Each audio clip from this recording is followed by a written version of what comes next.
Welcome my dear students in Hindi subjects online class. हम जो हैं पिछली जो क्लास थी हमारी उसके अंदर हम बात कर रहे थे हमारे चैप्टर नंबर 12 की, जो कि कबड्डी खेल से संबंधित था। आज हम बात करेंगे हमारे चैप्टर नंबर 13 की, और जिसका टॉपिक है किताबें। जैसा कि मैंने आपको एक किताब ड्रॉ करके भी बना रखी है बोर्ड पे। हमारे चैप्टर 13 का टॉपिक क्या है? किताबें। इससे पहले देखिए, इधर केवल पढ़ने के लिए खो खो का पेज दिया हुआ है, पेज नंबर 28, पार्ट 2 के अंदर चल रहे हैं हम।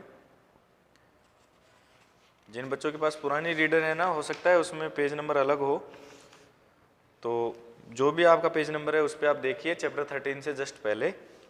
तो खो खो के बारे में कुछ लिखा हुआ है, पहले वो पढ़ लेते हैं अपन। शाला के प्रांगण में खो खो खेल रही है बेटियां, लंबी रेखा पर फुर्तीली सी दौड़ रही हैं बेटियां, कुछ दाएं कुछ बाएं मुंह है, एक एक खो दे खेल रही है बेटियां, कुछ दौड़कर पीछा करती देखो भागी जाती, मौका पाकर खो देकर खुद पाले पर आ जाती, होती कोई खेल से बाहर कोई दौड़ लगाती, शामिल होती भीड़ भाड़ में ताली खूब बजाती। ये कविता के माध्यम से आपको खो खो खेलने के तरीके के बारे में बताया गया है। इसको एक बार रीड कर लेंगे। हम चैप्टर 13 शुरू करते हैं। ये चैप्टर 13 जो है वो किताबों की महिमा के बारे में है। किताबों की जो अच्छाइयाँ हैं वो बताई गई हैं कि किताबें हमें किस तरह से हेल्प करती हैं, किस तरह से हमारे लिए उपयोगी हैं, वो सब। तो शुरू करते हैं। किताबें करती है बातें बीते जमानों की, दुनिया की, इंसानों की, आज की, कल की, एक एक पल की, खुशियों की, गमों की, फूलों की, बम्बों की, जीत की, हार की, प्यार की, हार की, प्यार की, मार की। क्या तुम नहीं सुनोगे इन किताबों की बातें? किताबें कुछ कहना चाहती हैं, तुम्हारे पास रहना चाहती हैं। किताबों में चिड़िया चहचहाती है, किताबों में खेतियाँ लहलहाती हैं, किताबों में झरने गुनगुनाते हैं, परियों के किस्से सुनाते हैं, किताबों में रॉकेट का राज है, किताबों में साइंस की आवाज़ है, किताबों का कितना बड़ा संसार है, किताबों में ज्ञान की भरमार है।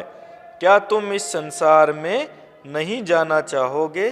किताबें कुछ कहना चाहती हैं, तुम्हारे पास रहना चाहती हैं। सफदर हाशमी करके एक जो लेखक हैं उनके द्वारा ये सब लिखे गए है किताब के बारे में। तो वो सब हमने एक बार रीड किया। अर्थ इसका बहुत इजी वाला है, तो आप भी एक बार समझ सकते हैं, लेकिन मैं थोड़ा सा आपको और थोड़ा क्लियर कर देता हूँ। किताबें करती है बातें बीते जमानों की, दुनिया की। किताब जिस तरह से इंसान बोल रहा है उस तरह से बात नहीं करती। बात करने से यहाँ मतलब ये है कि वो किताबें जो हैं वो बीते ज़मानों की, दुनिया की, बीते समय में जो हुआ है उसके बारे में बताती हैं। जैसे आज कोई घटना हुई है उसको हम किताब में लिख करके रख लेंगे, तो एक टाइम बाद में जो आने वाली पीढ़ियां हैं वो उसमें देख करके और उस समय की घटनाओं को जान सकती है। तो यानी बीते ज़माने की, बीते दुनिया में जो घटनाक्रम हुए हैं, जो एक्सीडेंट्स हुए हैं, उन सब को जानने का जरिया क्या है? किताबें। इंसानों की आज की बातें भी किताबों के अंदर हैं। कल की एक एक पल की, यानी कि कल, उससे पहले वाला दिन, जितने दिन गए हैं उसकी, आज की, ये सब जो हैं वो किताबों के अंदर एक एक पल की, मतलब एक एक क्षण की सारी बातें किताबों में हैं। खुशियों की, गम की, जब आदमी हैप्पी होता है, जब आदमी खुश होता है तो ये किताब में उस चीज़ का वर्णन कर देता है। जब गम में होता है तो गम का कारण और गम की स्थिति जो होती है उसके बारे में भी कुछ वर्णन वो किताबों में करता है। तो किताबों के अंदर खुशियों का वर्णन भी है और गमों का वर्णन भी है। फूलों की, बम्बों की, फूलों के बारे में भी बात की जाती है, तो बम्बों के बारे में भी बात की जाती है। जीत की, हार की, बम्बों से मतलब समझ गए ना, जो ये परमाणु बम, आणविक बम जो भी होते हैं ना, इनके बारे में। जीत की, हार की, कोई जीतता है तो उसके बारे में किताबों में आप पढ़ सकते हो, कोई हारा है तो उसके बारे में। जैसे पुराने समय में किन्हीं दो राजाओं के बीच युद्ध हुआ है, तो आज हम किताबों में पढ़ के पता कर सकते हैं कि उस समय किस किस राजा के बीच युद्ध हुआ और कौन उसमें से जीता और कौन हारा। तो जीत की और हार का वर्णन भी किताबों में हमें मिलता है। प्यार की, हार की, कोई आदमी किसी के साथ कितना लगाव रखता है, किसी से कितना स्नेह रखता है, कितना प्रेम करता है, उसके बारे में भी, और किसी से हार जाता है उसके बारे में भी, भले ही वो खेल की बात हो या किसी और मामले में जो हार होती है उसके बारे में भी इसमें वर्णन होता है। प्यार की, मार की, मार का मतलब किसी से जो नुकसान आपको हुआ है उसके बारे में भी सारी चीज़ें आपको बुक के अंदर मिल जाती हैं। जैसे आज किसी को किसी चीज़ से नुकसान हुआ तो कल, आज को जो किताब में जो वर्णन कर देगा वो कल कोई देख करके उसको पढ़ करके और उस समय के उस सारे वर्णन को समझ सकता है, जान सकता है। क्या तुम नहीं सुनोगे इन किताबों की बातें? ये किताबें जो बात कहना चाहती है, क्या तुम उसको सुनना नहीं चाहोगे? किताबें कुछ कहना चाहती हैं, तुम्हारे पास रहना चाहती हैं। यानी ये किताबें आपको बहुत कुछ बताना भी चाहती हैं और आपके ही पास रहना चाहती हैं। यानी आप इसको ज़्यादा से ज़्यादा रीड करो, आप इनको अधिक से अधिक पढ़ो। किताबों में चिड़िया चहचहाती है, किताबों में खेतियाँ लहलहाती हैं। किताबों के अंदर चिड़िया के चहचहाने का वर्णन भी है। चहचहाती का मतलब ये नहीं समझेंगे बच्चे कि इस बुक के अंदर कोई चिड़िया पहले से है और वो आवाज़ करना शुरू कर दे। चहचहाने का मतलब ये है कि इसमें चिड़िया के चहचहाने का वर्णन भी हमें मिलता है। किताबों में खेतियाँ लहलहाती हैं, फील्ड्स के अंदर जो क्रॉप होती है नई नई और उसके बाद हवा चलने से जो फसल लहराती है उसका वर्णन भी बुक्स के अंदर आपको मिलेगा। किताबों में झरने गुनगुनाते हैं, झरने गिरते समय जो आवाज़ करते हैं उनके बारे में भी वर्णन किताबों में आपको मिल जाता है। परियों के किस्से सुनाते हैं, बहुत सारी परियों के बारे में बहुत अच्छी अच्छी और शिक्षा देने वाली स्टोरीज आपको कहाँ मिल जाएंगी? बुक्स के अंदर। किताबों में रॉकेट का राज है, किताबों में साइंस की आवाज़ है। इन्हीं बुक्स के अंदर लिखा हुआ है कि किस तरह से किसने रॉकेट की खोज की, साइंस के अंदर क्या क्या चीज़ें नई हो रही हैं। तो वो सब चीज़ें हमें कहाँ से जानने को मिलती हैं? बुक्स के द्वारा। किताबों का कितना बड़ा संसार है, बहुत सारी किताबें हैं। हिस्ट्री की अलग से होती हैं, ज्योग्राफी को जानने के लिए अलग से होती हैं, साइंस के अंदर अलग से होती हैं। जैसे आप छोटी क्लासों के स्टैंडर्ड में देखें तो आपके सिलेबस में 5 से 6 किताबें तो वैसे होती हैं। उसके अलावा कंप्यूटर का ऐड कर दिया जाता है, ड्राइंग की बुक अलग से ऐड कर दी जाती है। तो बहुत सारी बुक्स आपके पास होती हैं और जैसे जैसे आपका स्टैंडर्ड बढ़ता जाएगा नंबर ऑफ बुक्स भी बढ़ती जाएंगी। आप इससे अपर स्टैंडर्ड में जाएंगे तो आपको और अधिक बुक्स को फेस करना पड़ेगा।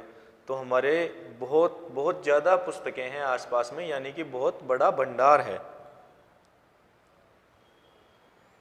किताबों में ज्ञान की भरमार है, यानी कि बहुत सारा ज्ञान है। भरमार का मतलब अधिकता है, हमारी इन किताबों में बहुत सारा ज्ञान है।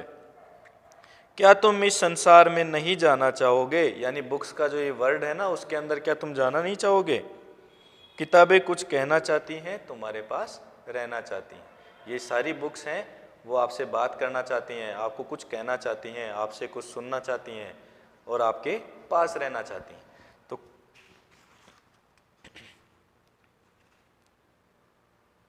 ये आपका चैप्टर कंप्लीट हो चुका है। तो मेनली हम कह सकते हैं कि हमारे इस पूरे चैप्टर, किताब वाला जो चैप्टर है उसके अंदर जो किताबें होती हैं उनकी महिमा का गुणगान किया गया है, उनकी बड़ाई करने का प्रयास किया गया है कि उनमें क्या क्या चीज़ें हमें मिलती हैं बुक्स के अंदर। जैसे हमें बुक्स के अंदर बहुत सारा ज्ञान मिलता है, साइंस का राज मिलता है, यानी कि साइंस की नई नई जो खोज होती हैं उनके बारे में, नई नई टेक्नोलॉजीज जो होती हैं उनके बारे में, वो सब हमें कहाँ से जानने को मिलता है? बुक्स के द्वारा। किसी पुराने समय में कोई घटना हुई है तो वही हमें बुक्स के द्वारा पता लगेगी।